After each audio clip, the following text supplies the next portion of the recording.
Treating cervical radiculopathy begins with a good understanding of the anatomy that's underlying the radiculopathy so you can focus your efforts appropriately. Essentially, treating a cervical radiculopathy, though, is like treating most other musculoskeletal ailments, which is that we need to reduce the inflammation, in this case around the nerve root, and then we need to address the biomechanics so we can take the pressure off of that nerve root so that it doesn't come back.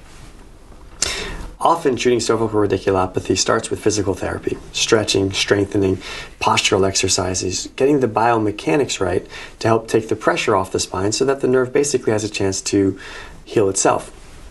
Along the way, oral medications can be very helpful to help alleviate the symptoms and allow people to participate with the physical therapy.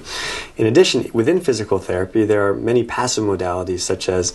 gentle spinal manipulation, traction, ultrasound, electrical stimulation, soft tissue massage, different modalities that help to control the symptoms and also ideally to help take away some of the inflammation from around the nerve roots. When the symptoms are persistent despite the physical therapy, or if the symptoms are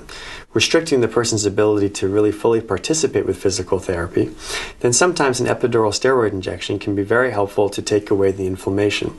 Now, it's important to remember that an epidural doesn't fix a herniated disc, it doesn't change the arthritis in the spine, but nor does it simply mask the pain either. What it does is it reduces the inflammation and essentially attempts to reset the inflammatory clock back down to zero. Now, if a person can then take advantage of this time where the inflammation is not there and use it more as a window of opportunity during which he or she can stretch, strengthen, really address the mechanics and tweak the mechanics so that, in 3 months, 6 months, 9 months, a year, the same stresses aren't going through the spine and so they won't be going through the nerve, then ideally the pain won't return and then you won't have to be sitting back there in several months having to do any more injections. When symptoms, in those rare cases that symptoms aren't getting better